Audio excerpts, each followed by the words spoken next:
Bonjour mes chers apprenants, dans cette vidéo je vais vous présenter les différents types de sociétés commerciales. En fait, les sociétés commerciales peuvent être classifiées en trois grandes catégories. Il y a ce qu'on appelle les sociétés de personnes, leurs contre-pieds sont les sociétés de capitaux, et on trouve une catégorie qui se trouve à mi-chemin entre les sociétés de personnes et les sociétés de capitaux, sont les sociétés mixtes, dites également les sociétés hybrides. En droit tunisien, les sociétés de personnes comportent la société en nom collectif, la société en commandite simple et la société en participation. Pour les sociétés de capitaux, on a la société anonyme et la société en commandite par action. Et pour les sociétés mixtes, on a la société à responsabilité limitée et la société unipersonnelle à responsabilité limitée. Commençons par les sociétés de personnes. Pourquoi ces sociétés sont qualifiées de personnes? Tout simplement parce que ces sociétés sont dominées par la considération de la personne de l'associé. C'est-à-dire, ces sociétés mettent l'accent sur l'associé. Elles sont conclues intuiti personae, c'est-à-dire elles sont créées, elles sont constituées grâce à l'existence d'un lien personnel, souvent un lien de sang ou bien un lien de parenté. Les conséquences, les sociétés de personnes sont des sociétés de petite taille, puisqu'elles sont souvent créées entre les membres d'une même famille, et elles sont réservées pour les petites affaires.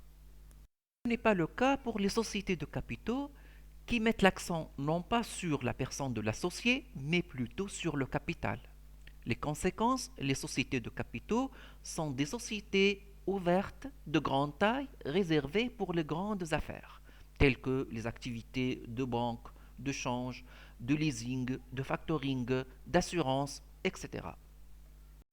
Les sociétés mixtes sont comme les sociétés de personnes, sont dominées par la considération de la personne, de l'associé. Elles sont également conclues intuiti personae et c'est une caractéristique empruntée des sociétés de personnes. Les sociétés mixtes sont ni des sociétés de petite taille, ni des sociétés de grande taille, mais plutôt des sociétés de moyenne taille réservées pour les moyennes activités.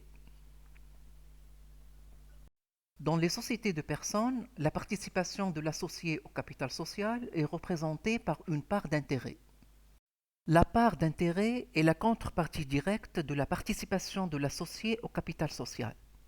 C'est-à-dire lorsque l'associé apporte un apport à la société, en contrepartie de cet apport, il va recevoir une valeur équivalente à cet apport sous forme de part d'intérêt.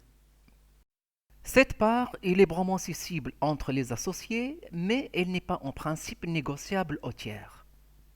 Par contre, dans les sociétés de capitaux, la participation de l'actionnaire au capital social est représentée par une action. Cette action est, contrairement à la part sociale, elle est cessible entre les actionnaires et également négociable aux tiers.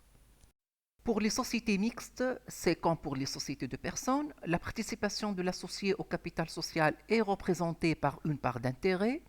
Cette part est facilement cessible entre les associés, mais difficilement négociable aux tiers.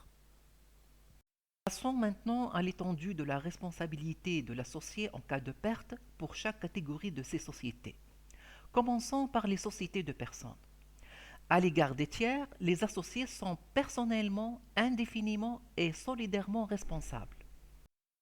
Il s'agit donc d'une responsabilité illimitée, dans la mesure où, et en cas de faillite, l'associé peut subir la perte sur ses biens personnels, surtout dans le cas où le capital social est insuffisant pour désintéresser tous les créanciers sociaux.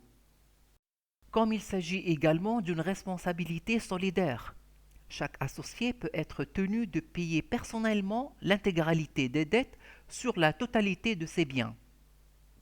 Par contre, dans les sociétés de capitaux et vis-à-vis des tiers, la responsabilité des actionnaires en cas de faillite est limitée au montant de leurs apports. Même chose dans les sociétés mixtes. À l'égard des tiers, la responsabilité des associés est limitée à la concurrence de leurs apports.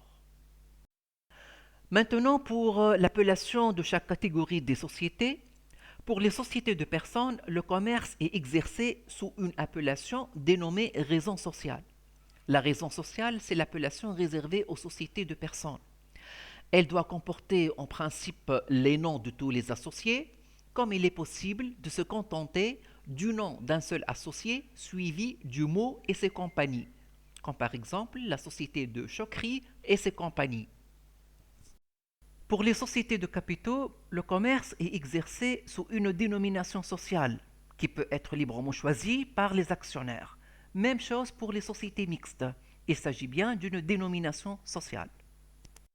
Enfin, les sociétés de personnes sont administrées par un gérant. Les sociétés de capitaux sont administrées par un président-directeur général et les sociétés mixtes sont administrées par un gérant dont son pouvoir se rapproche davantage aux administrateurs des sociétés de capitaux. Merci de votre attention et à la prochaine vidéo.